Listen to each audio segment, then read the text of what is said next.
nosotros pudiéramos decir que el esfuerzo que se desarrolla para lidiar con la temática de con las organizaciones que lidian alrededor de la ocurrencia de estos eventos, uno pudiera identificarlo como en tres grandes aristas de actuación.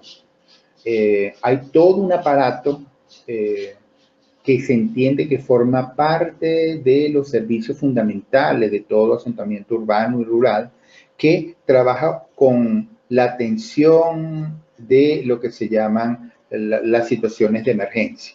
¿Okay? Ese, digamos, fue el primero de las formas institucionales que se detectan alrededor de este tema en el mundo occidental. Aparatos permanentes con personal fijo, de guardia, equipado y formado para atender emergencias. Las situaciones que en buena medida ya veremos qué características tienen. Son situaciones del día a día, propias de la cotidianidad y ante las cuales hay que tener unos protocolos de actuación rápidos, eficientes, bien equipados, que atiendan un poco esa ocurrencia de cosas no deseadas, pero de alguna manera esperadas en el quehacer de la ciudad. Años después comienza a generarse todo un conjunto de organizaciones que comienzan a trabajar y comienzan a articularse en función de atender unos eventos adversos que tenían unas características muy particulares, que no eran, digamos, cotidianos, eran eventos caracterizados por ser, digamos, como de gran calado, poco esperados, no son propios, digamos, del día a día, y que de alguna manera ponían en jaque a sectores mucho más importantes de los espacios urbanos o rurales. Los niveles de afectación eran muy grandes.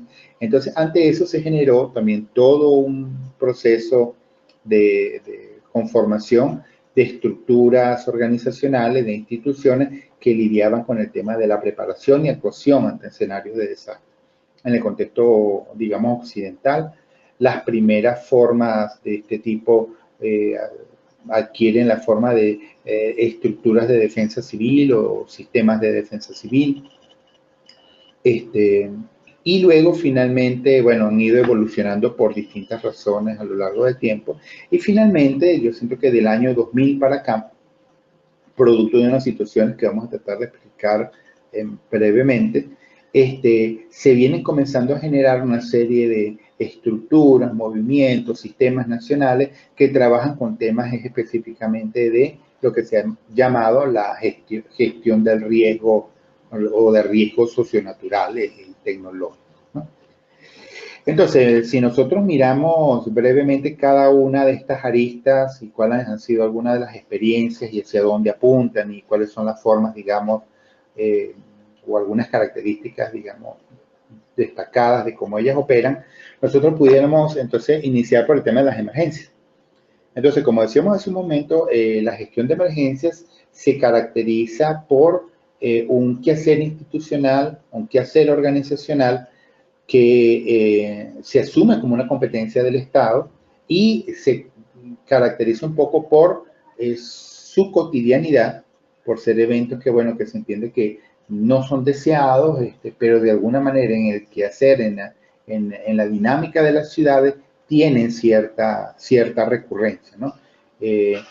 Son eventos en donde pareciera que los mecanismos de organización y de control y de gestión que mejor funcionan son mecanismos organizacionales de carácter mecanicista, o sea, con pirámides de actuación, con unos niveles de jerarquía y de mando más o menos claros, canales de comunicación más o menos bien definidos. Eso es un poco lo que pareciera que allí priva, ¿no? El tema de la gestión de emergencia también con el devenir del tiempo se va especializando de una manera importante.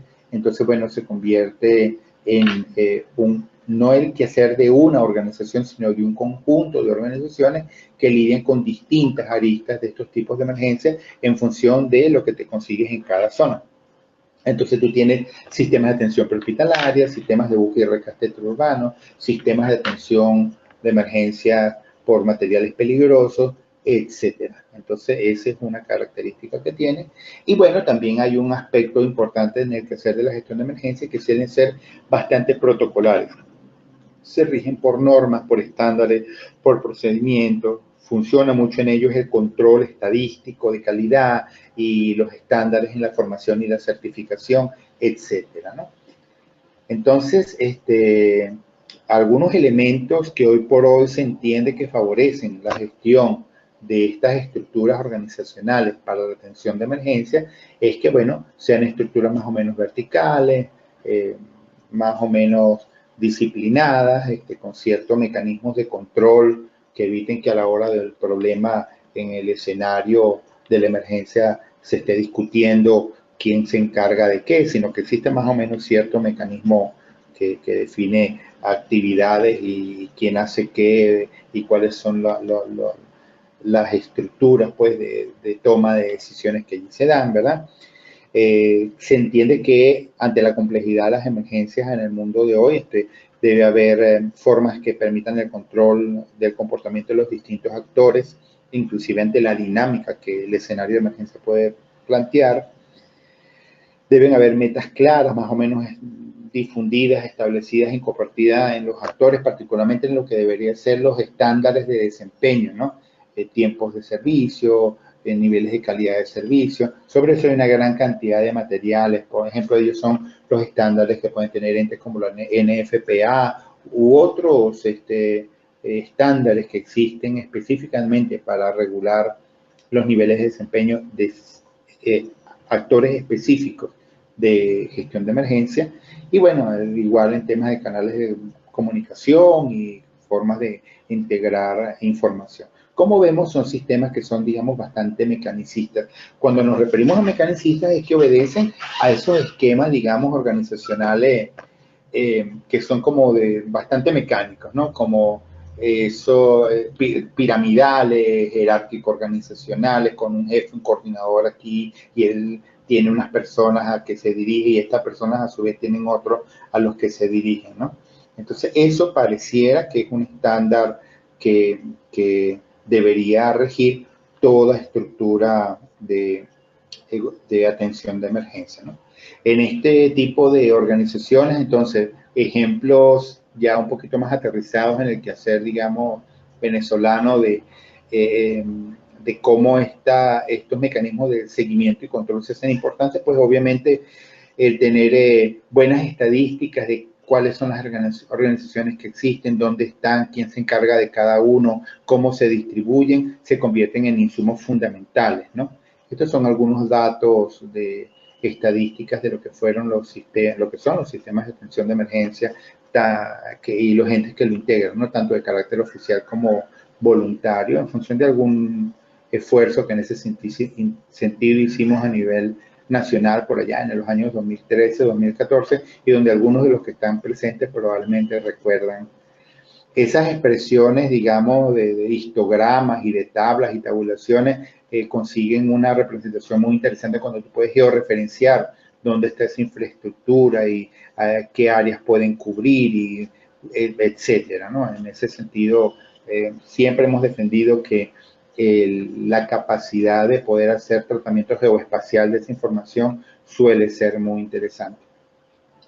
Otro aspecto muy importante que tienen los sistemas de atención de emergencia no solamente llevar estadísticas sobre las capacidades, los recursos y el personal que tienen, sino también sobre la incidentalidad, sobre los niveles de accidentalidad que ellos atienden, ¿no? Hay una gran cantidad de trabajos y de estudios muy interesantes, públicos, privados, hay líneas de investigación que tratan de hacer caracterización geoespacial de eventos, ¿no? Este es un ejemplo de una investigación que tuve la oportunidad de conocer en Europa. Fíjate que es un evento que era desarrollado, auspiciado por una empresa aseguradora española y que trataban de mirar un poquito la estadística asociada a los accidentes de montaña en ciertas zonas, en el Pirineo aragonés allá español, ¿no? Entonces, esos datos suelen ser datos muy interesantes para los servicios de atención de emergencia. Nosotros hemos trabajado en varias iniciativas para tratar de llevar algún control estadístico y caracterización estadística de los eventos que ocurren en ciertos tipos de emergencia, ¿no? En algún momento, por lo menos, llevamos adelante unos esfuerzos para poder entender cuál era la caracterización estadística de accidentalidad asociada a los parques nacionales que se dan en los Andes venezolanos, particularmente en el estado de Mérida. Nos referimos específicamente al Parque Nacional Sierra Nevada y Sierra de la Culata, haciendo un análisis histórico de qué es lo que pasa allí, dónde pasa, cuánta gente se pierde, cuánta gente muere, cuánta gente presenta patologías de altura, etcétera, y tratar de generar una representación, digamos, espacial de dónde se dan esos problemas, porque esos son resultados que son muy interesantes para dos cosas. Por un lado, para seguir optimizando los protocolos de actuación internacional, de actuación organizacional, que tú sabes más o menos qué es lo que más ocurre. Entonces, en función de eso, orientas la capacitación del personal, orientas los equipos que se deben adquirir. Eso es muy importante, particularmente cuando tú tienes servicios de atención de emergencia que por lo general siempre están caracterizados por tener muchas debilidades en la consecución de recursos y lograr equipamiento. Eso a rato es un tema que amerita conocer bien cuál es la demanda para poder optimizar y tener, digamos, los insumos y el personal formado en lo que más ocurre, ¿no? Bueno, estos son otros ejemplos de trabajos que hemos desarrollado en función de poder hacer ese tipo de caracterizaciones, ¿no? Otro tipo de caracterizaciones de escenarios de emergencia que hemos llevado adelante tiene que ver también con la estadística asociada a escenarios de sal fluvial. Fíjate que en este caso el primero eran, bueno, la respuesta que se daba ante servicios de atención de emergencia en alta montaña. En este caso se habla de, bueno, dónde la gente presenta una mayor incidencia de que es arrastrado por ríos, donde se lleva el río a la persona, dónde aparece, cuáles son las distancias promedio recorridas. Ese tipo de estadísticas suelen ser muy interesantes, cuánto tiempo dura en el agua, cuánto tiempo toma el rescate. Son datos que suelen ser muy interesantes para tú poder conocer un poco la dinámica del río y en función de eso uno puede comenzar a identificar para cada periodo del año más o menos probabilísticamente dónde uno pudiera hacer con mayor eficiencia las labores de rastreo, de búsqueda en gente que, bueno, que penosamente puede ser arrastrada por ríos, ¿no? Disparando operaciones de eso que llaman SAR de aguas blancas. Otros proyectos, bueno, también similares que hemos empujado y que hemos trabajado, tiene que ver con la caracterización estadística de accidentes, en este caso aeronáuticos. Este es un esfuerzo que se desarrolló gracias a la data de la Organización de Rescate Humboldt y, bueno, conversaciones ahí con nuestros amigos cercanos que tenemos allí, nuestro amigo Garros, y Enrique Martín, ¿no? Que entonces, bueno, ellos tienen una data de muchos años guardando información. Entonces, bueno, uno lo que hacía era que le daba forma, generaba ahí los SIG y eso nuevamente se convertía en un insumo muy interesante para uno saber qué es lo que ocurre, dónde, cómo son las dinámicas y los comportamientos en cada década en función de la tecnología que respalda la aeronavegación en el país, etc. Y bueno, en el mundo de la cosa de las emergencias, obviamente cada vez es mayor el desarrollo de tecnologías que se van consiguiendo. Eso, cada vez es más común el uso de aplicaciones SIGE, de tecnologías de percepción remota, el uso de tecnologías GPS para poder entonces optimizar los protocolos de búsqueda, de rastreo. Por lo menos el salto que en el tema de aeronáutico se dio con el sistema SAR-CoV-2 con el que se comenzó a detectar gracias a la emisión de los radioimpactos o de las balizas de emergencia de las aeronaves y de los barcos, y que permitían, bueno, una localización satelital con unos rangos realmente de error muy pequeños, es muy notorio, ¿no? Ya se evitaban esos largos periodos de rastreo, de estar haciendo patrones y que, bueno, permitían que esa localización se haga muy rápida y que el envío de las unidades de rescate ya prácticamente las etapas de búsqueda casi que se bypaseaba, solamente uno pasaba la etapa del rescate. Entonces, todo eso se debe al uso de tecnologías con las que sencillamente uno tiene que estar más o menos familiarizado, ¿no? Y esos son elementos que de alguna manera caracterizan lo que pudieran ser los estándares y los controles de calidad que deberían regir a los sistemas de atención de emergencia. Un detalle entonces sobre este tema es que, fíjate, los servicios de atención de emergencia entonces se convierten en servicios de alguna manera protocolarizados que forman parte de los servicios públicos permanentes que desarrollan las ciudades, que se convierten en unos servicios en donde hay algunos estándares clásicos de calidad, ¿verdad? Por lo menos los tiempos de respuesta se convierten en un estándar fundamental. Ese es un tema que caracteriza todo el sistema de atención de emergencia, en cuántos minutos desde que la persona afectada llama hasta que llega el apoyo o qué tiempo transcurre, ¿no? En todos estos servicios de atención de emergencia también uno aspiraría como estándares de calidad a ver el año de los equipos, el periodo de rotación de los vehículos, los niveles de mantenimiento que se tienen, o sea, esos estándares, el nivel de formación del personal que allí opera, este, todos esos son criterios que de alguna manera caracterizan a esos servicios. En ese sentido, el control estadístico de lo que esos servicios hacen suele ser fundamental. Aquí yo tengo por lo menos algunos datos sobre una experiencia que tuvimos en el diseño y la gestión de un servicio de atención prehospitalaria. Entonces, claro, tú puedes tener algunas estadísticas más o menos clásicas, ¿verdad? Unas tortas, unos histogramas que te dicen cuántos servicios son atendidos, cuántos de los servicios fueron falsas alarmas, cuáles las zonas de la ciudad te llegan más llamadas, a qué horas, qué días de la semana, ¿no? Pero cada vez es más común que en la atención de este tipo de sistemas se establecen estándares como el que aparece aquí al final de la página, ¿no? Ese es un estándar de calidad de servicio de la Asociación Norteamericana de Emergenciología, llamémoslo de alguna manera, que te dicen que los servicios de atención médica prehospitalaria pues, de una ciudad deben estar organizados de manera tal que garanticen un tiempo de respuesta menor a 8 minutos para la atención del 50% del total de los servicios que ella atiende y un tiempo de respuesta no mayor a 20 minutos para el 95% de todos los servicios que atiende. Cuando uno maneja un poquito de estadísticas, tú sabes que esos datos que te están dando ahí te invitan a entender que los servicios de atención de emergencia tienen que regirse por una estadística en donde todo lo que llega se tabula, se procesa, se convierte como en una especie de curva normal, ¿verdad? Una curva de Gauss, y es donde tú tienes ahí como un par de puntos en donde tú tienes que tener suficientes equipos y distribuidos, digamos, las ambulancias, ¿no? De una manera suficientemente inteligente y sensata como para garantizar que esos estándares de 8 minutos y 20 minutos, 8 minutos para el 50% de los servicios de atención y 20 minutos para el 95% se cumplan, ¿no?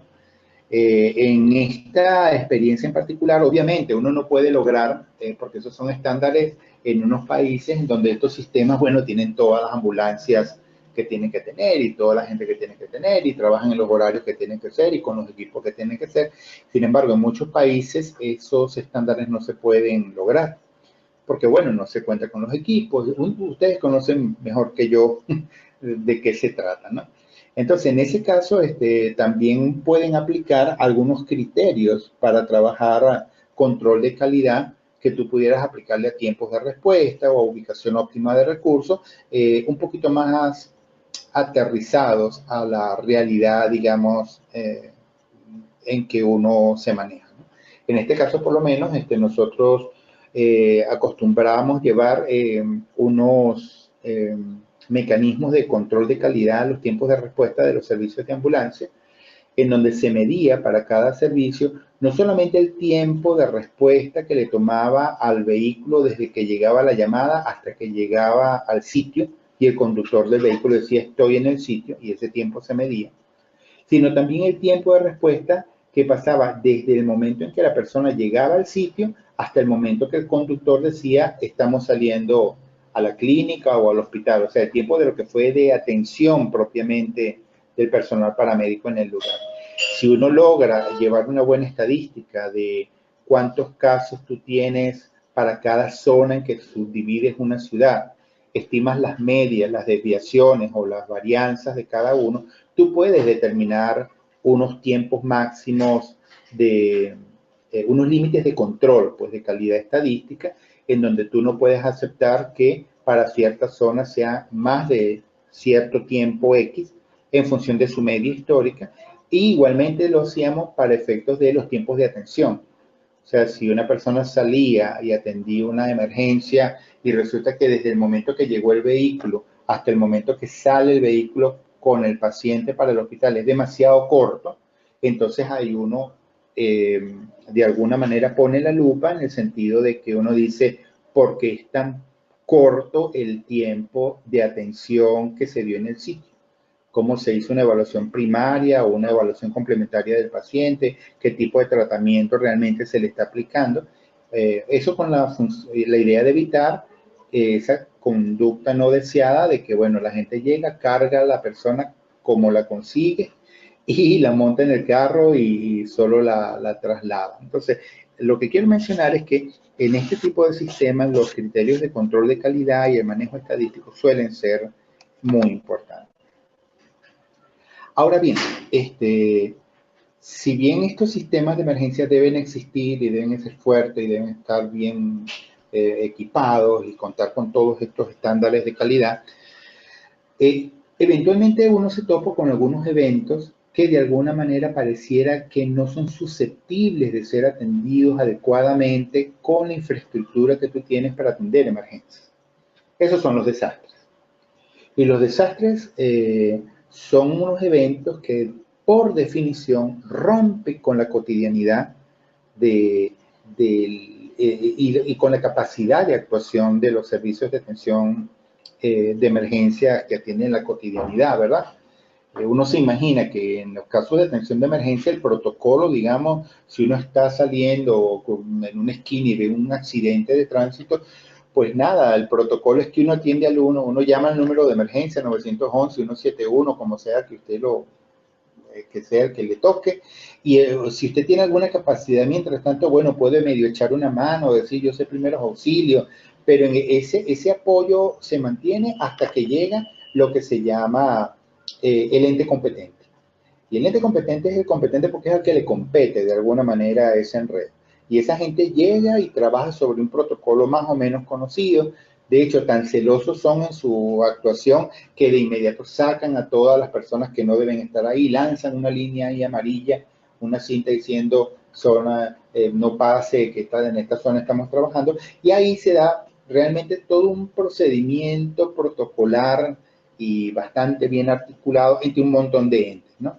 Llega la ambulancia, entonces estabiliza, le pone los collarines a los heridos y se los llevan. Si hay un deceso, lo dejan allí, entonces luego llega el vehículo de la policía científica, CICPC o PTJ, como sea que se llame, y él hace los procedimientos, levanta con la planilla, llega a tránsito con su planilla y mide cuántos metros fue el frenazo y hacen el croquis, y bueno, así cada uno y cada quien responde en una cosa más o menos articulada, hasta que finalmente llega la grúa, se lleva el carro, vienen los bomberos y echan un poco de agua ahí, limpian la gasolina y lo que hay.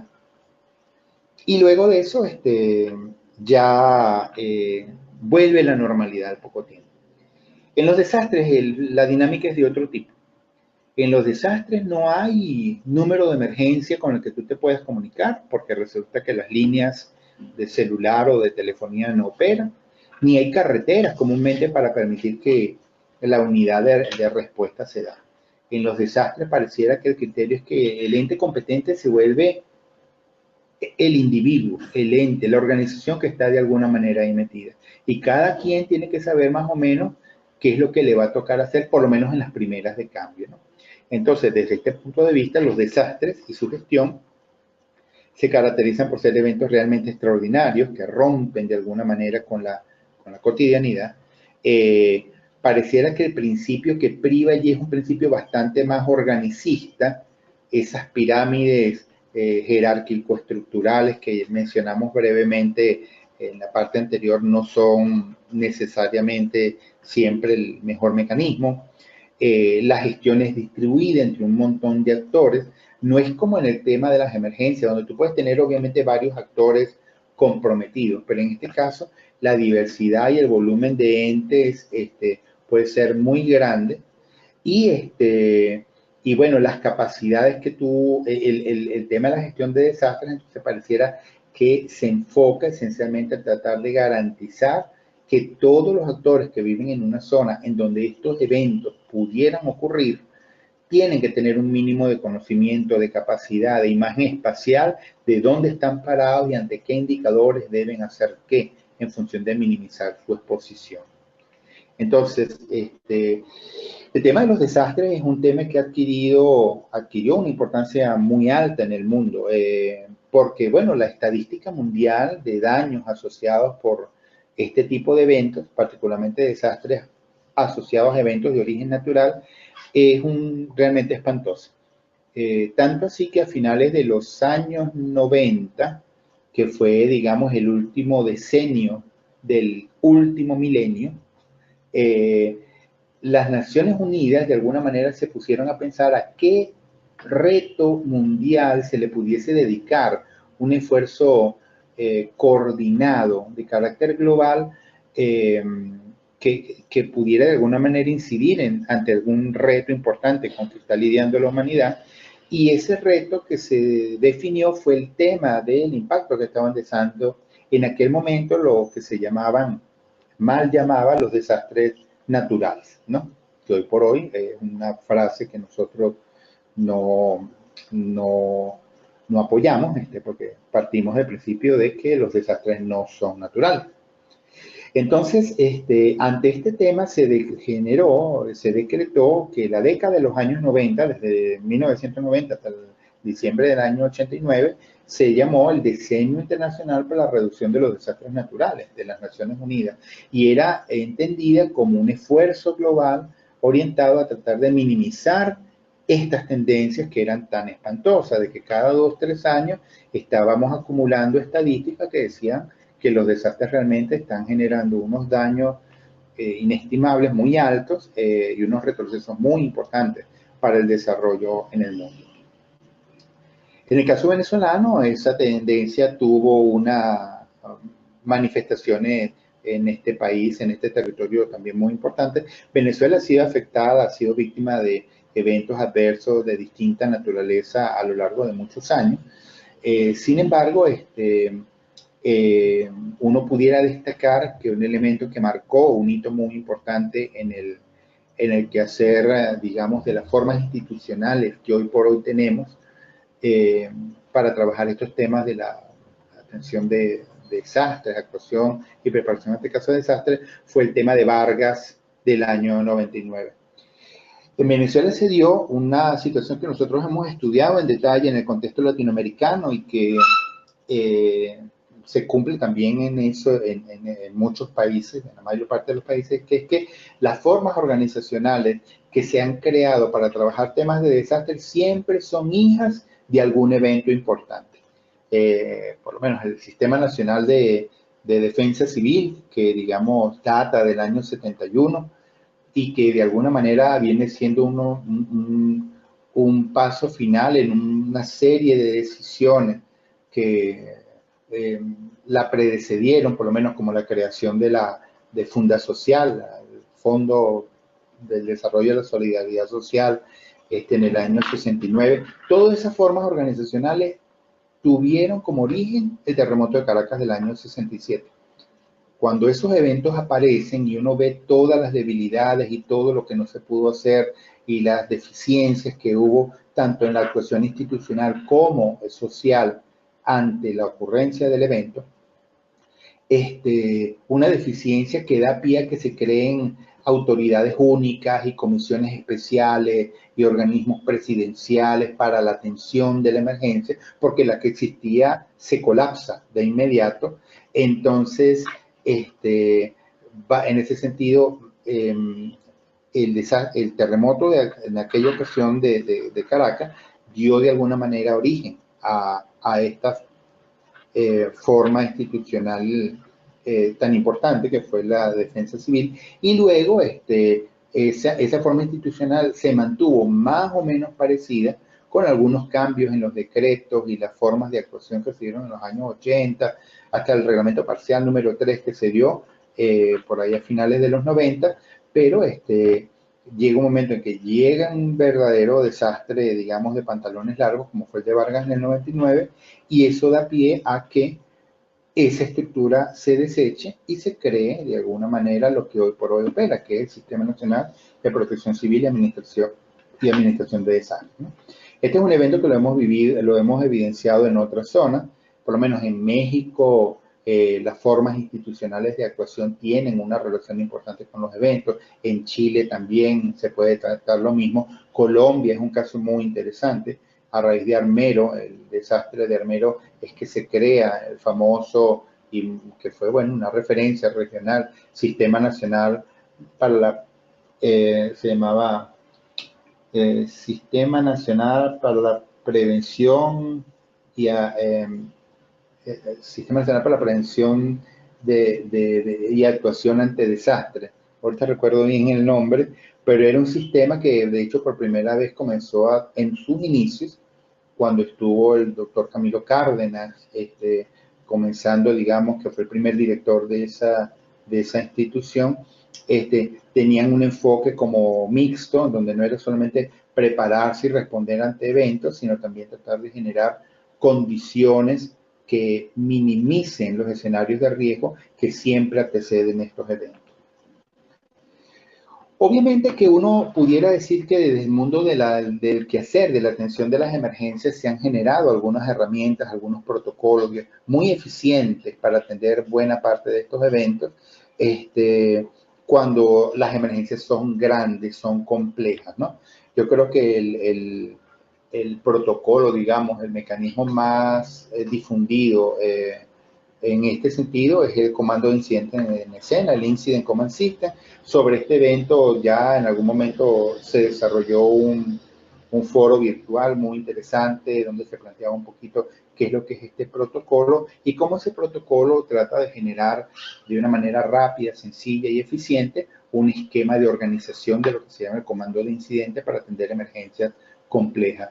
Pero realmente el Incident Command System, cuando tú te pones a trabajar con escenarios de desastre de tamaño grande, de calado grande, realmente también genera debilidades importantes. Y eso es porque los desastres, si tú los identificas, digamos, conceptualmente, por definición exceden la capacidad de respuesta de estas estructuras a las que nosotros nos estamos refiriendo, ¿no? Un concepto muy, digamos, ochentero, llamémoslo, ¿no? De lo que es un desastre y que se utilizó mucho en el contexto latinoamericano por distintas organizaciones. Particularmente era el concepto que se utilizaban en todos estos programas de capacitación que nosotros llegamos a desarrollar en distintos países de la región, en el marco del programa de capacitación de la USAID, de OFDA, parte del principio de que los desastres son unos eventos, unas alteraciones en los bienes, en el medio ambiente, en las personas, que son asociadas por un evento o natural o antrópico, pero que por definición excede la capacidad de respuesta de la comunidad afectada. Ahí entran como varios conceptos que son como de peso.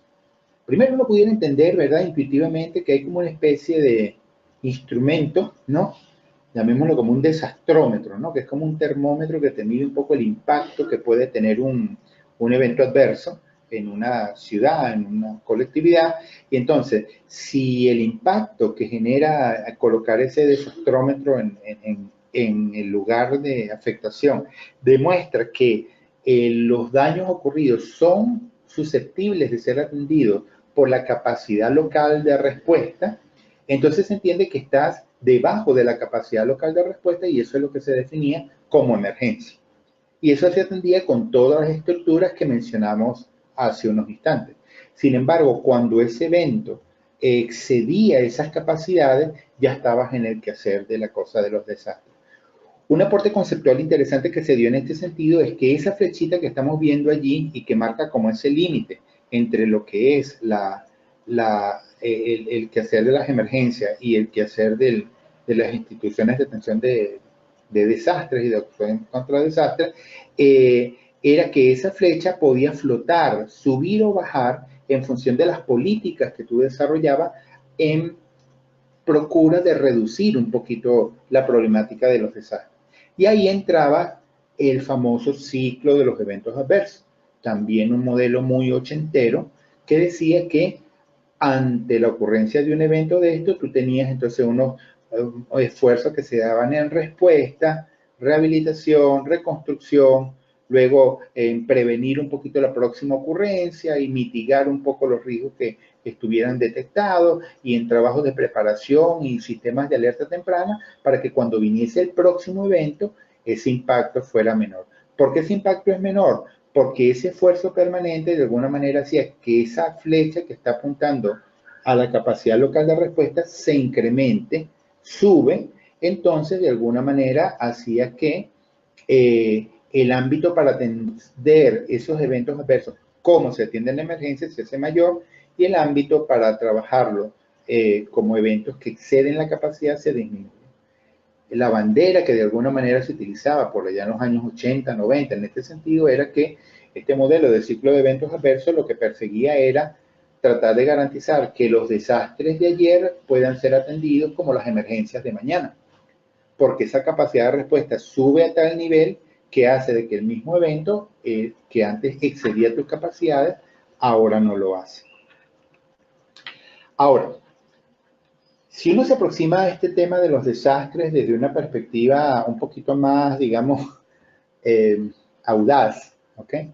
Eh, uno pudiera tratar de justificar un poco por qué razón esos protocolos y esos conceptos en algunos escenarios realmente extremos de eventos adversos siempre se van a quedar cortos y por definición entonces siempre los desastres excederán la capacidad de respuesta. Entonces, lo primero que hay que identificar es que cuando se dice que un desastre excede la capacidad de respuesta, hay que entender la capacidad de qué. La capacidad de respuesta no es solamente la capacidad asociada a que tú vas a tener un evento en que vas a necesitar 30 ambulancias y tú tienes 12 ambulancias, que ahí obviamente tienes un déficit de 18 ambulancias, entonces obviamente se excedió la capacidad. Y así en cualquiera de los ámbitos de actuación que tú necesitas. La capacidad realmente a que uno pudiera referirse en este tema es la capacidad de poder administrar esos escenarios como uno administra cualquier otro escenario de atención de emergencia. Y uno de los problemas principales que se topa allí es que por lo general a la hora de un desastre la magnitud y la complejidad del impacto es tal que es muy difícil que tú en las primeras de cambio puedas tener una noción clara de la magnitud completa del problema que tienes por delante y el nivel los distintos niveles de actuación que vas a tener que instrumentar para poder darle respuesta al mismo. Desde ese punto de vista, hay unas perspectivas que vienen manejando el tema de los desastres, apoyándose en algunos criterios, en algunos principios propios de lo que es la teoría del caos y el principio de autoorganización al hombre. Y el principio de autoorganización de sistemas complejos. Para nosotros avanzar en este sentido, uno pudiera partir de un modelito, digamos, muy común, que es el que habla para entender este enfoque, que es el tema de la teoría de crisis. ¿Ok? En este sentido, ¿qué se plantea? Que bueno, que una crisis realmente pudiera identificarse como un salto en las condiciones, digamos, de normalidad de un sistema. Entonces, si tú tienes un salto, aquí lo vemos como modelado, como en esa línea verde, ¿verdad?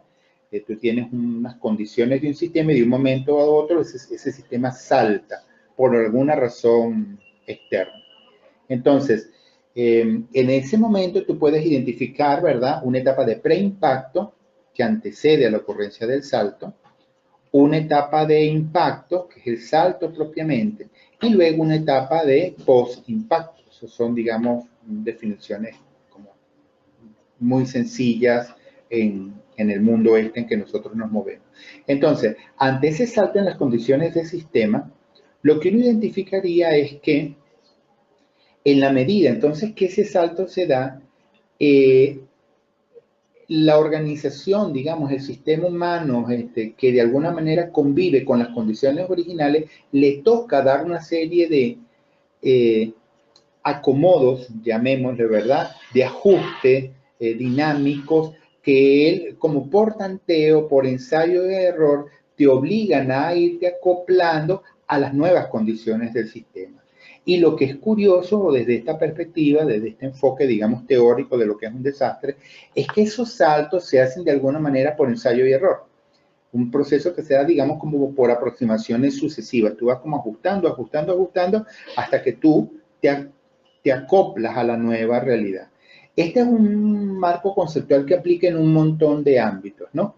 En toda circunstancia en la que de un momento para otro las condiciones en que tú estás viviendo presentan un salto importante, uno comienza a hacer un proceso de acomodo un poquito como caótico, ¿verdad? Hasta que tú aprendes a acoplarte a la nueva realidad. Eso se pudiera ver ahorita con esta crisis espantosa que hay con los temas de la luz o con los temas de la gasolina, donde uno va como desarrollando una serie de capacidades para saber entonces de qué manera llevas el trabajo, de manera que cuando venga el corte, entonces estás en la oficina y luego cuando estás en la casa llega la luz y uno sabe que va desarrollando una serie de capacidades para ir haciendo cosas, ¿no? Y sinergia y acuerdo. Entonces, ese acople, ese modo como se acopla el sistema ante la ocurrencia del salto, entonces es lo que identifica lo que se llaman las etapas de la crisis. Una precrisis que está asociada a lo que tú vivías antes, ¿verdad? Una crisis propiamente cuando tú estás dando esos saltos iniciales de acomodo a la nueva realidad, una etapa de resolución en donde tú vas como aprendiendo poco a poco sobre lo que estás evidenciando, cómo te vas acoplando a las nuevas circunstancias y finalmente una etapa de postcrisis en donde el sistema nuevamente se acopla a las condiciones que le toca manejar. Este enfoque que yo le estoy mencionando alrededor de la temática de los desastres dice de que este procedimiento, este modo de ajustarse, siempre será caótico. Y esa, digamos, convergencia a las nuevas situaciones de realidad se logra por el principio de autoorganización de sistemas complejos de la teoría del caos, que define de que eso, el sistema se va acomodando, no necesariamente porque existe un protocolo escrito, ni una, digamos, un proceso de administración clásico, ¿verdad? De una organización basado en las pautas de planificación, organización, dirección y control con unos estándares definidos, no, sino que eso se va dando de un modo más o menos caótico. Entonces, ¿de qué se trata hacer gestión de desastres desde esta perspectiva? Se trata de evitar que los periodos de resolución sean excesivamente largos.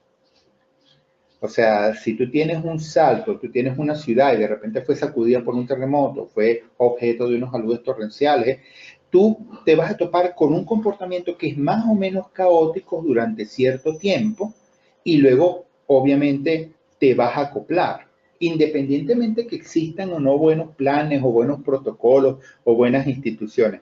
Ahora, lo que sí se sabe es que cuanto mayor sea la capacidad previa que tienen todos los elementos del sistema de sobrellevar ese salto, ese tiempo de resolución, que se marca ahí claramente las dos diferencias, se hace cada vez menor.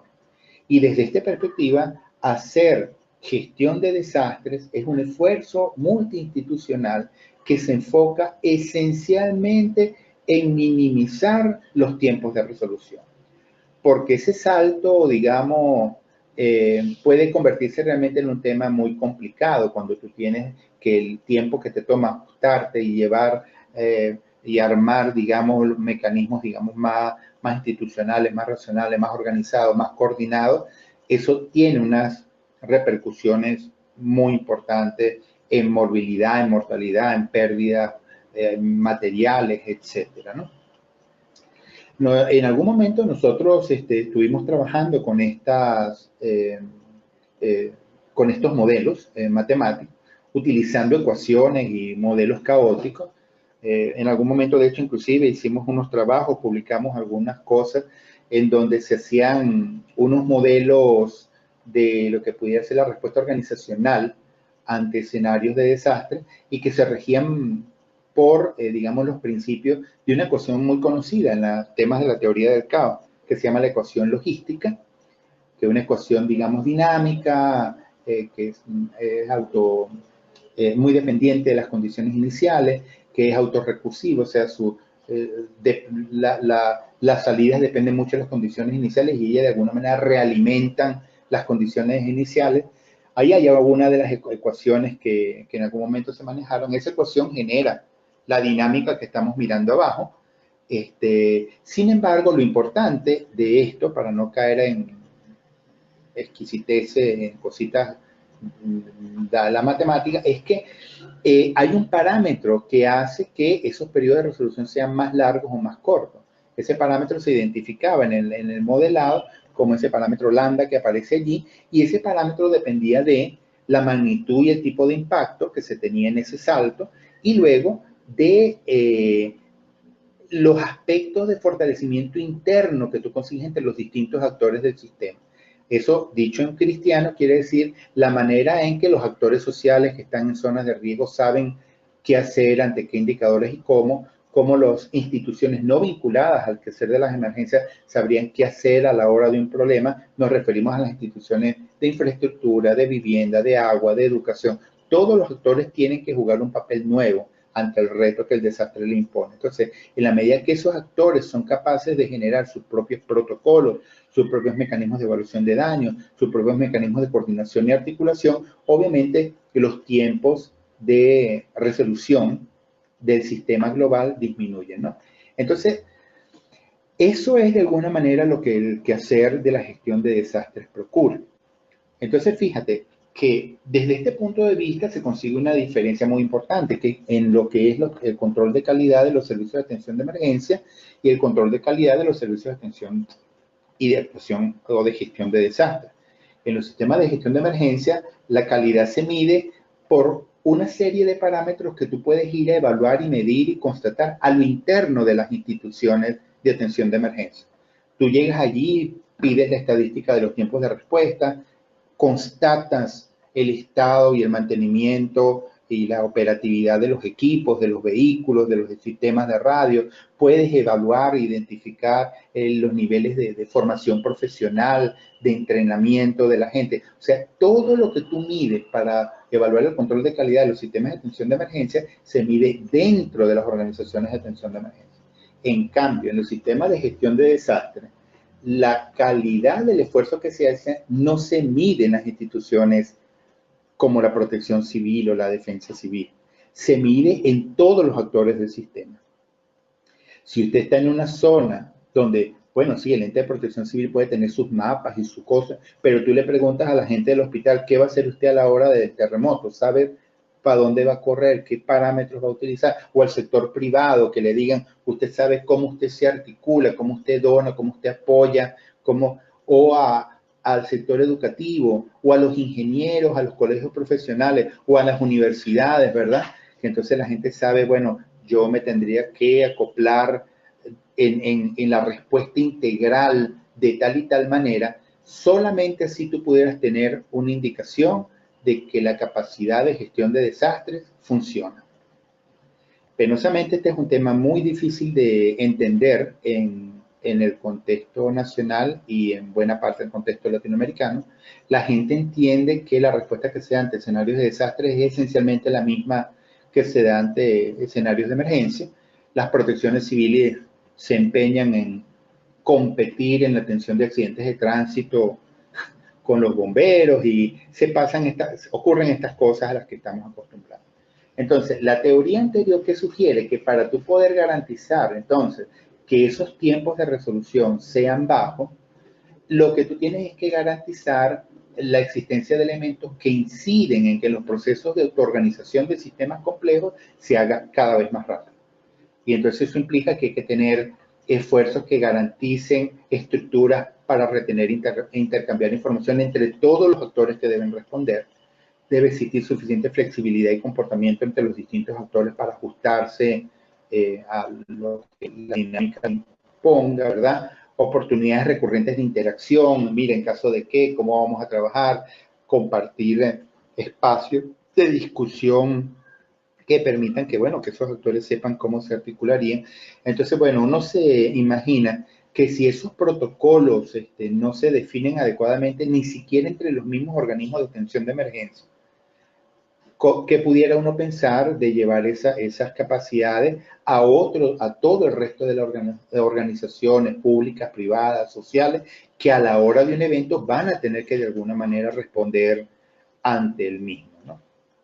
Entonces, eso es un tema que es muy importante trabajar y es un reto gravísimo que tenemos nosotros, en donde no se termina de entender claramente la diferencia que hay entre un sistema, que es el de atención de emergencia, y otro que es el de gestión de desastres. Ese es un tema que no obedece, inclusive nosotros llegamos a desarrollar algunos estudios, inclusive estando ahí en la institucionalidad, llegamos a generar algunos estudios de opinión en donde era muy interesante porque uno identifica, según el marco normativo del país, el artículo 332 de la Constitución define que los sistemas de seguridad ciudadana, el aparato de seguridad ciudadana del país está integrado como por 4 organismos. Hay 2 que son policiales, que son la Policía Nacional y lo otro es la Policía Científica, el CICPC, ¿no? Fíjate que ambas son policías. Sin embargo, cuando tú le preguntabas a la colectividad ante cada distintos tipos de eventos, ¿a quién llamará usted? ¿Al CICPC o a la Policía Nacional? La gente tenía un imaginario donde más o menos entienden que ante ciertas cosas el que actúa es la Policía Nacional y ante ciertas cosas actúa la Policía Científica, esta que se convierte de alguna manera en un brazo que apoya, digamos, la administración de justicia, determinar cómo se cometió un crimen, ¿verdad? Y cosas de este tipo. Sin embargo, cuando uno preguntaba lo mismo con respecto a los otros 2 organismos que conforman el sistema de seguridad ciudadana, que era el sistema de bomberos, bomberas y administración de emergencias de carácter civil y el Sistema Nacional de Protección Civil y Administración de Desastres, los resultados eran muy elocuentes. El ciudadano no sabe muy bien si a la hora de que se le cayó la abuelita por la escalera, va a llamar a Protección Civil o va a llamar a los bomberos. No hay noción clara de cuál de los 2 se encarga de qué. Entonces se entiende que son como 2 organizaciones que trabajan más o menos en paralelo y que, bueno, si tú llamas al primero y no te responde, entonces llamas al segundo. Porque no está claro cuál es la diferencia entre lo que es hacer gestión de emergencias y lo que es hacer gestión de desastres en un contexto urbano. Y bueno, distintos trabajos realmente han demostrado la importancia que tiene el lograr esas capacidades, el evitar que a la hora de un evento grande te llegue desde afuera, como no una emergencia, ¿verdad? Se dio el terremoto, entonces llega el apoyo internacional, como bueno, no se puede trabajar aquí, entonces tienen que venir como los de afuera, así como te llega una ambulancia con una unidad de rescate urbano cuando hay un incendio en un edificio, ¿no? Hay varios trabajos que son muy interesantes sobre este tema y yo creo que vale la pena referir algunos. Yo por lo menos quisiera recomendarles, hay un trabajo muy interesante que se ha hecho, lo hizo la Organización Panamericana de la Salud, sobre lo que fue la respuesta del sector salud ante la emergencia del terremoto de Haití, que se dio en enero del año 2010. Ustedes recuerdan que en enero del año 2010 nosotros en América Latina tuvimos 2 terremotos muy importantes y muy aleccionadores. Un primer elemento lo tuvimos en Chile, que fue un mega terremoto, ¿verdad? Un evento muy grande, 8.4, si mal no recuerdo, que generó uno de los terremotos más grandes instrumentalmente registrados en el planeta.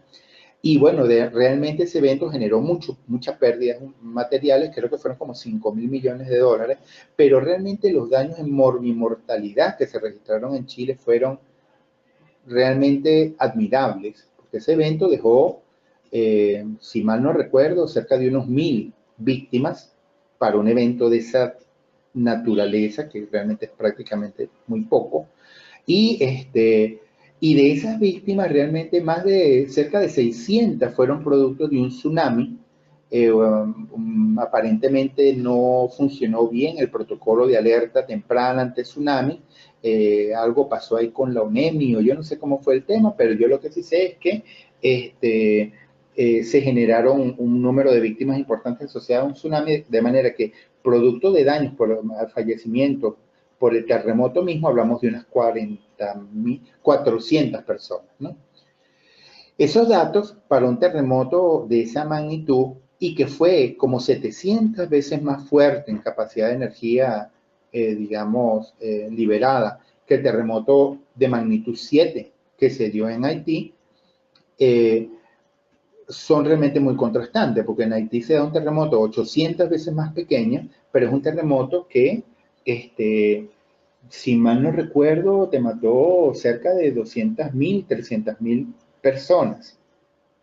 Y fue un terremoto que, bueno, generó todo un protocolo de apoyo internacional y donde la gente, bueno, lo que hizo fue, ante el terremoto, llame al 911, ¿no? Algunos datos muy interesantes de ese evento, como decía, se presentan en este libro de la OPS. Y fíjate un dato que yo quiero llamar la atención sobre lo que pasó en ese evento. Ese libro sugiere que cuando se dio ese terremoto, llegaron al país, a Haití, cerca de 60 equipos de rescate, USAR, de los cuales nuestros amigos de FEBESAR son tan, trabajan tanto pues, por lograr esas certificaciones y esos niveles. Esos son equipos que llegaron de 30 países, se entiende que se movilizaron cerca de 1.800 socorristas. Algunos datos sugieren que un equipo usar con estándares similares a los que pueden movilizar los de mayor tamaño que puede movilizar el gobierno de Estados Unidos, operando en un país extranjero puede llegar a costar hasta $1.000.000 diarios en función de equipamientos, materiales, logística, el número de personas que está, o sea, son unas cifras que pueden ser bastante considerables.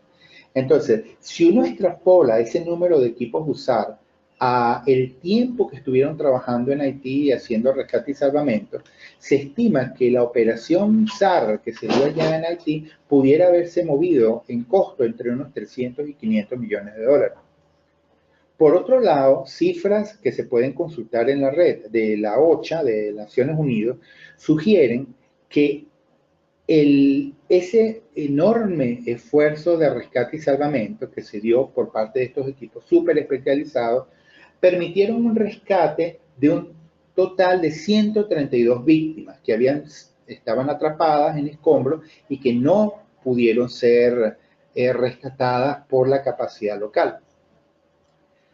Obviamente que es una maravilla que esas 132 personas se hubiesen atendido y realmente no tiene precio una vida, pues el trabajo, el esfuerzo que se hace por rescatar una vida. Pero si tú miras esa cifra de 100, 300, supongamos, millones de dólares y lo divides entre las 132 personas, suponte que fueran 150 personas, pues cada persona de esas te puede estar costando como $2.000.000. Y realmente son cifras realmente muy altas. Claro, si uno fuera uno de los 132 que sacaron, diría, qué dinero lo bien invertido, ¿no? Sin dudas, uno o alguno de sus familiares. Pero cuando tú te pones a comparar esos números con los números que te generan datos de algunos, también referidos por la OPS, donde sugieren que dos pequeños equipos locales que estaban ubicados en Haití, que estaban adscritos a la protección civil y que en las primeras de cambio, sin toda la tecnología, sin toda la capacidad, trabajando prácticamente con las uñas, permitieron solamente esas dos organizacioncitas el rescate de 78 personas atrapadas mientras llegaba todo ese músculo internacional. Te das cuenta que en este tipo de esfuerzos es fundamental es contar con músculo local eh, equipado tan bien como sea posible y lo mejor que se pueda tener a la mano, pero que sea músculo local, porque esos son actores que suelen, a la hora de determinar cuál es la relación costo o esfuerzo, el resultado, suelen ser muy interesantes sus niveles de desempeño, ¿no? Entonces, este tipo de cosas apuntan a que, como decíamos hace un momento, el éxito de la gestión de desastres está en sembrar capacidades en el sistema para que todos los actores del sistema a la hora del salto, de la crisis, puedan articularse y responder de la mejor manera. Estas deficiencias que uno consigue en los sistemas nacionales de gestión de desastres no son exclusivamente venezolanas, uno las ha visto y las ha estudiado, y no solamente en el contexto latinoamericano, sino en otras experiencias que hemos tenido en otras zonas del mundo. Y pareciera que hay unos elementos estructurales que están detrás de la manera como se generan esas respuestas institucionales para la gestión de desastres y que juegan en contra de que esas instituciones hagan lo que tienen que hacer, ¿no? Una manera muy rápida como uno pudiera entender este tema se da un poco desde la teoría de organizaciones y de los estudios organizacionales, y particularmente cuando uno estudia la manera como se dan las formas de organización del Estado para atender demandas sociales, ¿no? Uno pudiera decir que la base para la creación de instituciones se basa de que en una sociedad, ¿verdad?, emerge un problema. Los habitantes necesitan seguridad, los habitantes necesitan agua, los habitantes necesitan educación. Y ante esa ocurrencia, ante esa situación problemática, el Estado responde con una institución. Las instituciones son respuestas del Estado a demandas de la sociedad.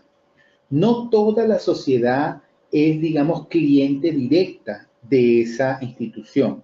Suponte que tú tienes una sociedad que clama por educación básica. Realmente no es toda la sociedad la que clama por educación básica. Si tú eres una persona mayor, ya formada, y tú no tienes hijos, y realmente que existan o que no existan escuelas a ti como persona no te atañe directamente. Tú lo puedes apoyar de manera solidaria, pero realmente los que son el sector social receptor específico de esa problemática son todos esos padres y madres y familiares que tienen niños pequeños y que necesitan que sean educados. Entonces, ese sector social receptor es un subconjunto de la sociedad toda que de alguna manera se convierte en dos cosas fundamentales. Primero es en el receptor del quehacer institucional representado por el Ministerio de Educación o la Dirección Regional de Educación y lo que sea, y que garantice que, bueno, y que de alguna manera se beneficien de que esta forma institucional tenga las escuelas y los preescolares y los liceos. Pero hay una línea que nosotros no vemos, que es que ese sector social receptor se convierte a la vez en el garante, en el demandante, el que le exige permanentemente al Estado que esa forma institucional se mantenga haciendo lo que tiene que hacer, y que de esa manera eso le garantiza a la institución que tenga un presupuesto, que tenga un personal, porque si no, ese sector social es desasistido y obviamente eso genera un malestar en la sociedad que a la hora de ir a manifestarse políticamente en las próximas elecciones probablemente va a optar por una opción de gobierno que sí le respondan con lo que le responden. Este es el esquema clásico como opera cualquier forma institucional. Toda forma institucional, piénseselo usted, obedece a que hay una demanda social de alguien para que esa institución resuelva algún problema. Entonces siempre hay un sector social receptor. Ahora veamos qué ocurre un poco con las formas institucionales para hacer gestión de desastres en el contexto latinoamericano. Una región del mundo donde la ocurrencia de grandes eventos, grandes desastres de origen natural pueden tener unos periodos de retorno muy marcados, ¿verdad? Por lo menos yo estoy hablándoles hoy desde Mérida, una zona donde, bueno, estamos hablando y trabajando desde el terremoto, y que viene el terremoto y que está pendiente del terremoto, pero el último terremoto grande que se dio aquí fue en 1894, que fue el gran terremoto de los Andes. Han pasado quizás 5 generaciones, 6 generaciones, y entonces, ¿cómo tú pudieras mantener, qué pasa cuando tú tienes esfuerzos institucionales que operan para lidiar con este tipo de demandas que representan los desastres? Entonces, el esquema que uno maneja es más o menos el siguiente. La forma como se da el problema de los desastres es que de un momento para otro irrumpe el problema. De un momento para otro apareció el terremoto y se generaron todos los daños. No existía ninguna forma institucional previa que de alguna manera estuviera allí haciendo el esfuerzo, porque nadie se lo esperaba de alguna manera. Entonces irrumpe de manera abrupta el problema y de inmediato aparece un enorme sector social receptor porque hay una gran cantidad de personas que se ve afectada y hay mucha gente que ve por los medios lo que está ocurriendo. Entonces todo el mundo clama porque el Estado actúe rápido, actúe bien, y el Estado tiene que actuar sin que exista ninguna institucionalidad previa. Ahí es que se crean comisiones especiales, autoridades únicas, una serie de figuras contingentes, espasmódicas, que medio tratan de resolver el problema. En la medida que va pasando el tiempo, el problema va siendo absorbido. Obviamente la gente por su cuenta o el Estado va haciendo cositas y se va. Entonces el problema va disminuyendo, pero el trauma que deja la ausencia de institucionalidad inicial comienza a generar movimientos para crear leyes, crear organismos, crear sistemas, se crean decretos, comisiones especiales. Entonces, mientras el problema original se va disminuyendo, la institucionalidad se va haciendo cada vez más grande.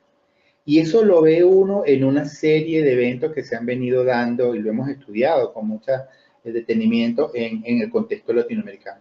Y llegamos a un momento en donde cuando la forma máxima de nueva figura institucional que se crea para trabajar con el tema de los desastres, ella termina consolidándose entre 2 y 4 años después de que se dio el gran evento inicial. Entonces tú ves que por lo menos se ve el terremoto de Caracas en el 67, en el 69 se crea Funda Social como forma institucional. Y luego en el 71 se crea la protección, la defensa civil, ¿verdad? Lo mismo uno lo ve en una serie de lugares. Entonces, ¿qué ocurre? Tú creas esas enormes formas institucionales como siempre ahí los políticos dicen, este ministerio, esta dirección, esto va para que nunca más el desastre nos agarre desprevenidos y para contar con capacidades, que ya esto no nos vuelve a pasar. Todos los discursos cuando se crean esos decretos y esos aparatos apuntan a eso, pero resulta que cuando tú tienes ese enorme aparato creado, ese enorme aparato está existiendo en una circunstancia en donde el sector social receptor se ha ido volatilizando. Ya la gente no piensa en el terremoto, ya eso pasó un año, pasaron 2 años, la gente está preocupada por otra serie de cosas de la cotidianidad y entonces eso hace que cuando va pasando el tiempo, viene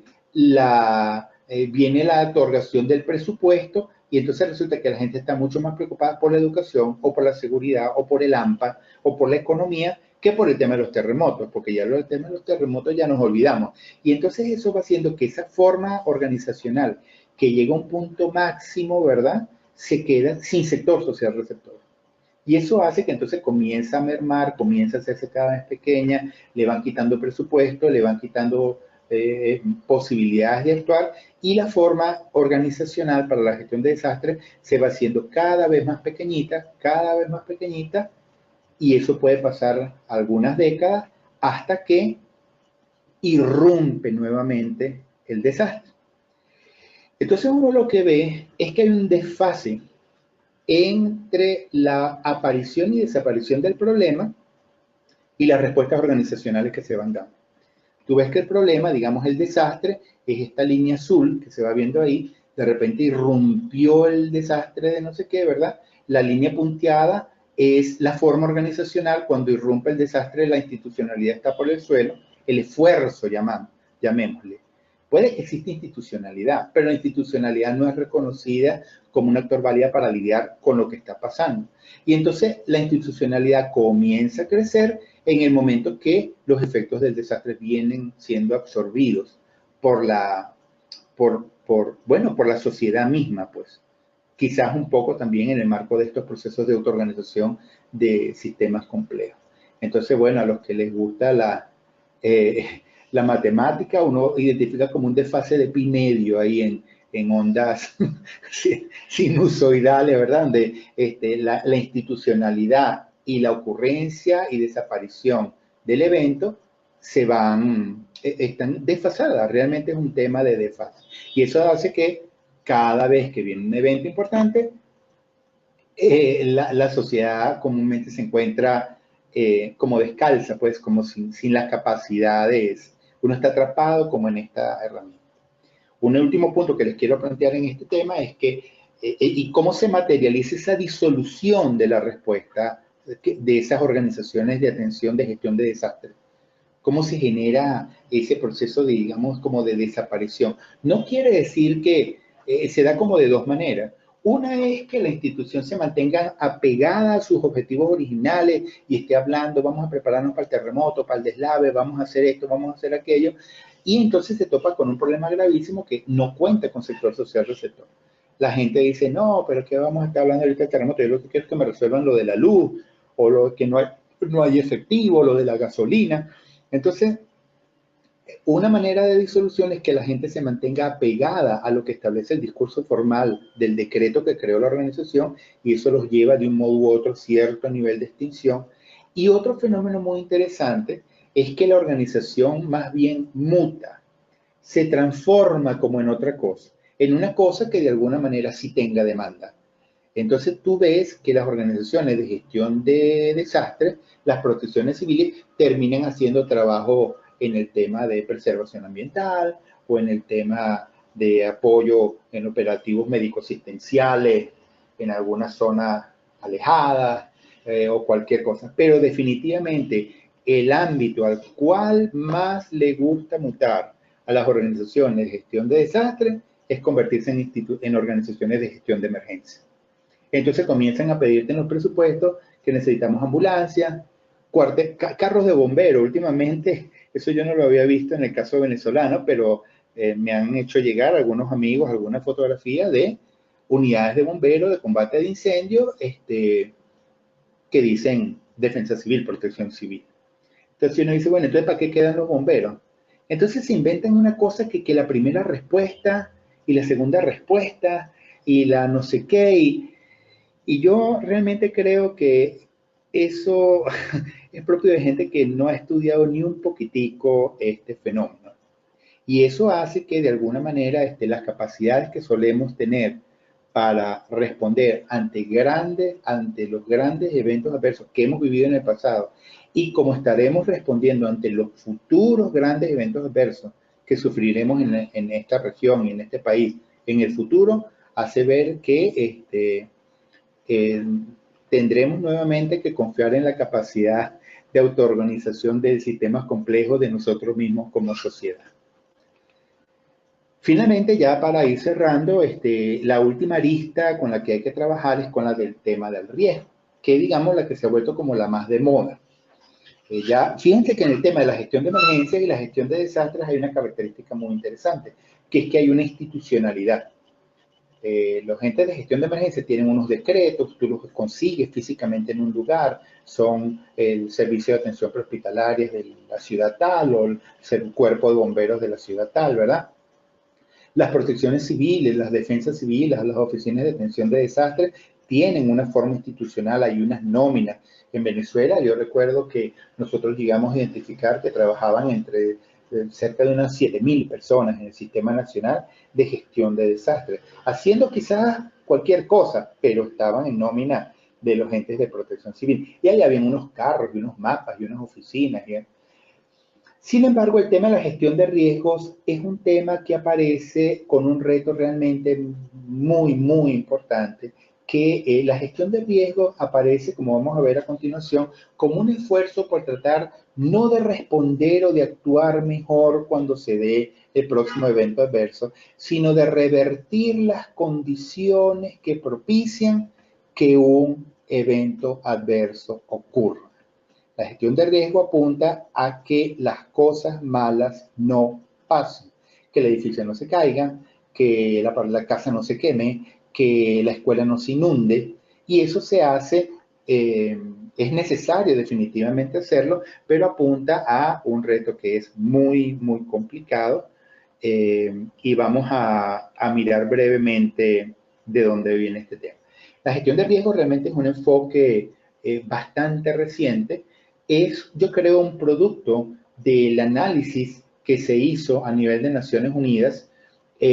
Así es que, digamos, logra la universalidad que ha logrado en buena parte del mundo, que luego de todo ese esfuerzo que se hizo a lo largo del Decenio Internacional para la Reducción de Desastres, mal llamados naturales, allá en el año 89-90, se vio que eso no incidió realmente de mucho en el impacto que estaban dejando los desastres en el mundo.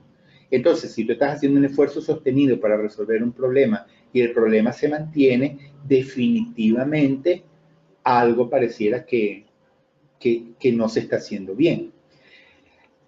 Y la clave, ese diseño que mencionamos, digamos, tuvo una característica curiosa que cada año, cada 2 años, fue batiéndose el récord del peor desastre registrado en marco del pleno decenio. Entonces, de hecho, ese diseño cierra, como digamos, con broche de oro, como en el inventario de desastres más importantes que se dieron, con justamente lo que ocurre en Vargas en el año 99. Y lo que ocurre en Vargas en el año 99 y el análisis, digamos, post-mortem y los estudios que nos tocó, donde yo mismo tuve que participar, sobre lo que ocurrió detrás de ese desastre, es muy aleccionador alrededor de cuál es el origen genuino de la problemática de Vargas. Si uno ve la problemática de Vargas, uno puede decir, no, que esto no había pasado nunca, esto no tiene antecedentes, y resulta que eso no es así. Yo siempre le muestro a mis estudiantes de posgrado esta lámina y la muestro poco a poco. Y yo en la primera parte de la lámina siempre les pregunto, solo muestro el párrafo y yo les digo, mire, este es un párrafo de un informe escrito, diga usted quién puede haber dicho esto y en qué año. Y como ustedes pueden leer ahí, ¿verdad? Dice, por esta exposición podemos darnos una idea de lo precisa que fue la magnitud de la catástrofe, la cual fue más lamentable en La Guaira, donde las crecientes generaron los mayores estragos. Todo el mundo piensa que estamos hablando de Vargas, que eso lo dijo Globovisión, que eso está en el informe que hizo el director de Protección Civil, y eso realmente data del año de 1798. Es el primer informe escrito que destaca el impacto que generó un evento similar en esa misma zona y que generó, bueno, los daños que generó, ese informe se presentó el 15 de febrero del año 1798. Si tú te pones a mirar todos los eventos registrados similares por las mismas características que se han dado en distintas locaciones del estado Vargas, te das cuenta que lo que ocurrió en Vargas en el 99 es realmente una manifestación más de una enfermedad crónica, porque son eventos que tienen cierta recurrencia, cierta frecuencia, y no solamente eso, sino que cada vez los daños se hacen peores. ¿Y por qué los daños cada vez se hacen peores? Porque Vargas cada vez se hace más grande. Vargas en el año de 1740, usted se imaginaría lo que fue. De hecho, Vargas fue siempre una especie de rosario de pequeñas poblaciones de playa, ¿verdad? De alguna manera más o menos aisladas, ¿verdad? Estaba que si Macuto, que si Carmen de Uria y que si Los Corales, eso eran pedacitos de zona que estaban más o menos aisladas y que la gente eventualmente se lanzaba a un largo viaje, entre comillas, ¿verdad?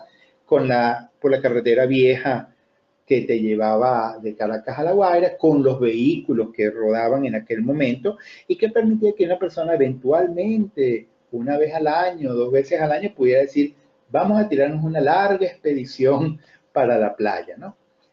Esa realidad cambia cuando se crea la carretera, la autopista Caracas-La Guaira. Mejora la tecnología y la calidad de los vehículos y la gente se da cuenta que tú puedes ir para La Guaira y de La Guaira a Caracas y viceversa en cosa de unos minutos.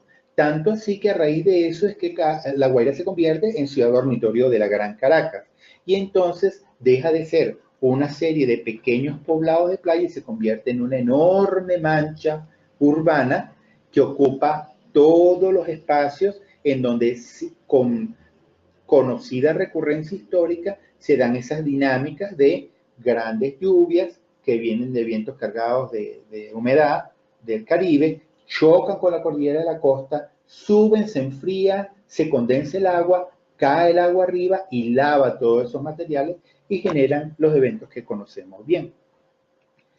Esta realidad la anticipó, de hecho, en el año 1950 el doctor Eduardo Roll. Él era presidente de la Sociedad Venezolana de Ciencias Físicas y Matemáticas y él escribe un librito muy chiquitico, muy interesante, que se llama Sobre los riesgos de la ocupación de los espacios de la cordillera, de la vertiente norte de la cordillera de la costa. donde él hace una serie de señalamientos y eventos históricos y advertencias sobre el cuidado que hay que tener a la hora de ocupar esos espacios. Decía Eduardo Roll en 1950, al final, en las conclusiones de este librito, los apuntes descritos deben servir de alerta para recordar los graves peligros a que están expuestos los habitantes que construyan sus viviendas cerca de las riberas de ríos y quebradas que se desprenden de las altas montañas de la cordillera de la costa. Asimismo, deberían las autoridades competentes tomar las medidas del caso, prohibiendo la construcción de toda clase de edificios que se plantean en las zonas que se consideren peligrosas, de acuerdo con los estudios que previamente se efectúen. Eso lo dijo Eduardo Roll en el año 1950. De hecho, Eduardo Roll en algún momento generó un dibujito a mano, un pequeño croquis diciendo dónde se generan las zonas que se pareciera que son las de mayor amenaza. No fue un trabajo súper detallado, pero se marcaban ahí algunas zonas y realmente cuando tú ves esos resultados del año 50 con las manchas de afectación que dejó Vargas en el 99, se te paran los pelos.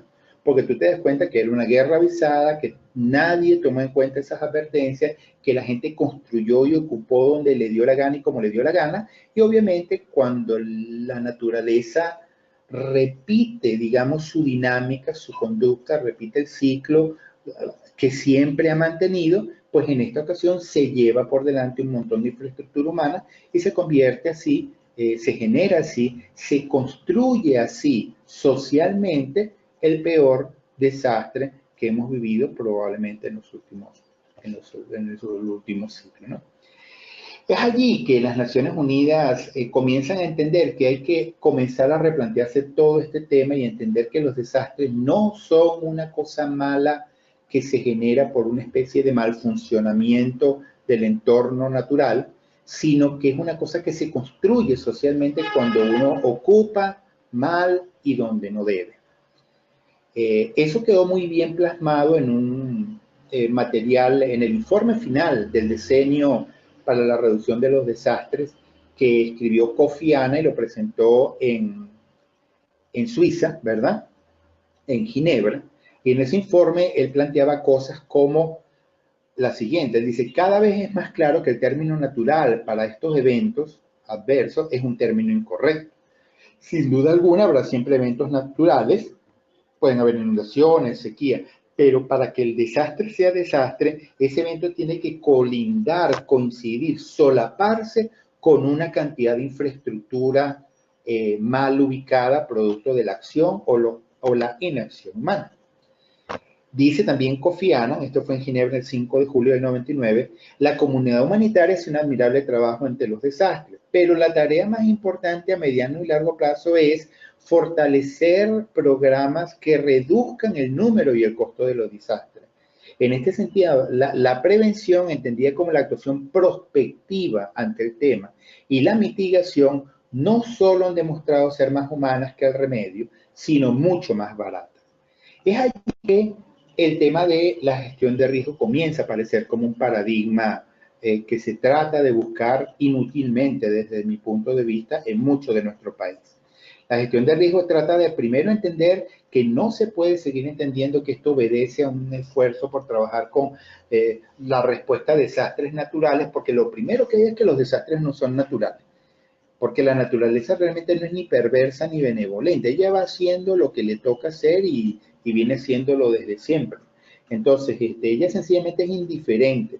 Si este río tiene unos periodos de retorno para crecidas extraordinarias de 50 o de 100 o de 500 o de 300 años, ese río va a volver a crecer independientemente que tenga o no tenga una ciudad por delante.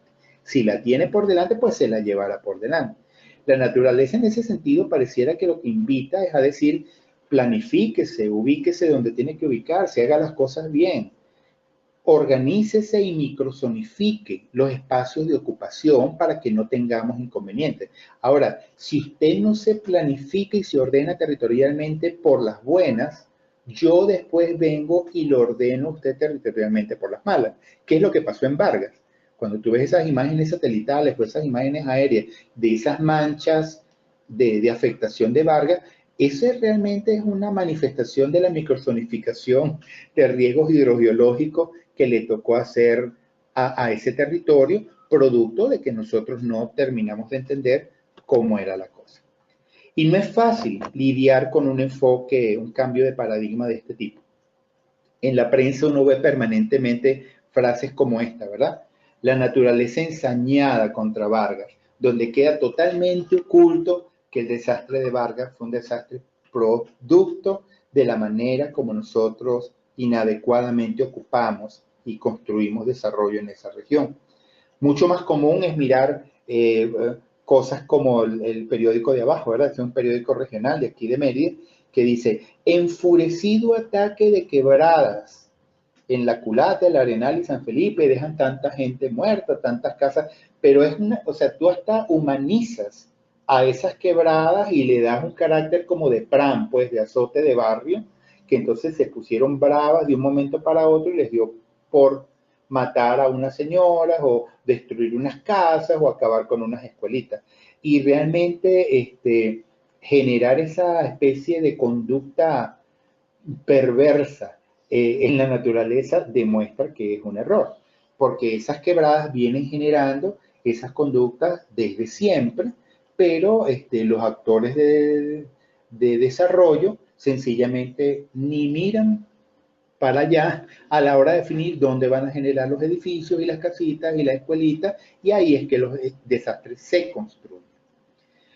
Varios estudios demuestran que este arraigo de que el problema de los desastres se debe a la naturaleza son muy notorios y demuestran todo el trabajo que hay que hacer. Estos trabajos que estamos mirando aquí fue un estudio que nos tocó desarrollar en el marco de un proyecto financiado por la Unión Europea y donde tratamos de hacer unos estudios de percepción social del riesgo de las comunidades de Vargas. En aquel estudio se le preguntaba a un número importante de personas en las quebradas de La Zorra, de Catialamar y de Mamo, cuáles eran las causas principales que a su juicio originaron las tragedias del año 99 y del año 2000.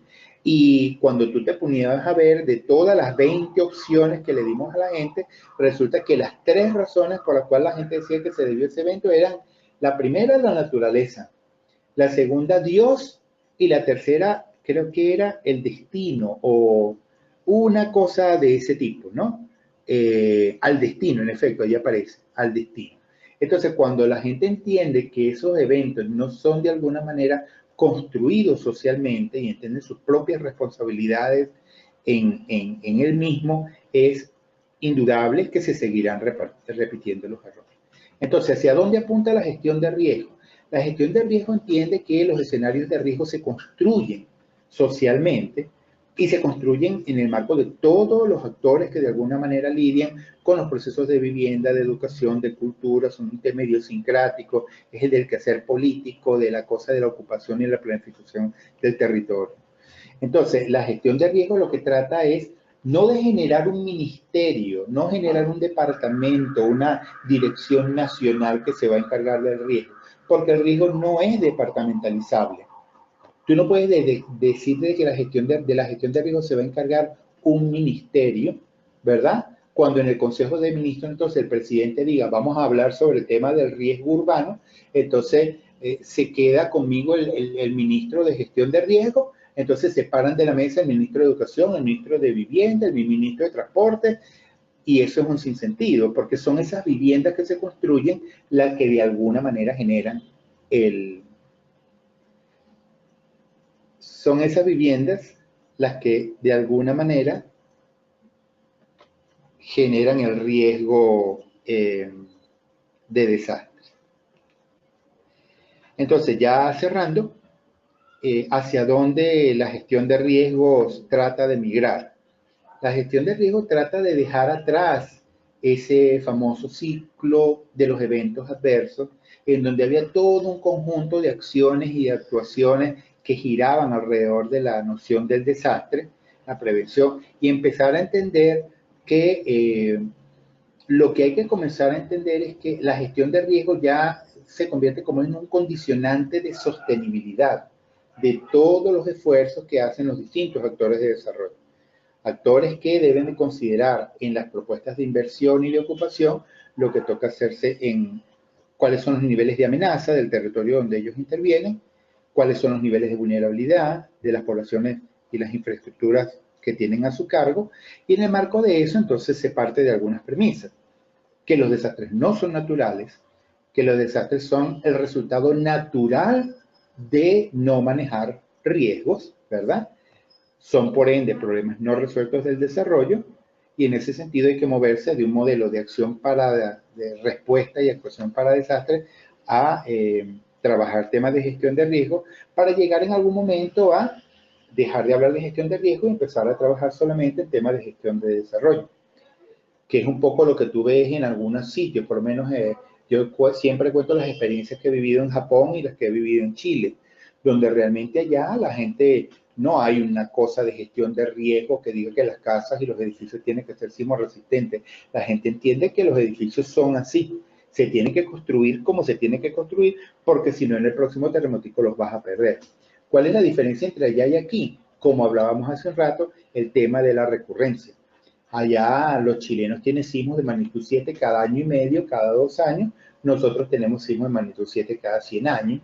Entonces, obviamente, la gente se va olvidando, se va volviendo laxa, le va poniendo poca atención al tema. Entonces, cuando vuelve el terremoto, como vimos hace un momento, nos agarra descalzo. Entonces, la gestión de riesgo es un esfuerzo que se empeña en dejar de mirar al desastre como el eje central de lo que hay que hacer en el quehacer institucional y trata de mirar al riesgo. Pero es un tema sumamente difícil porque es un tema en donde no hay no hay modo distinto de obrar que logrando que todos y cada uno de los actores sectoriales de desarrollo en los niveles municipales, estatales y nacionales, cada quien comience a hacer las cosas bien. Y eso es un tema difícil. Obviamente que la gestión de riesgo ha logrado avances importantísimos en el mundo. No solamente pudiéramos mencionar lo que pasó con Naciones Unidas, y ya a lo que referimos, hay una gran cantidad de declaraciones y compromisos.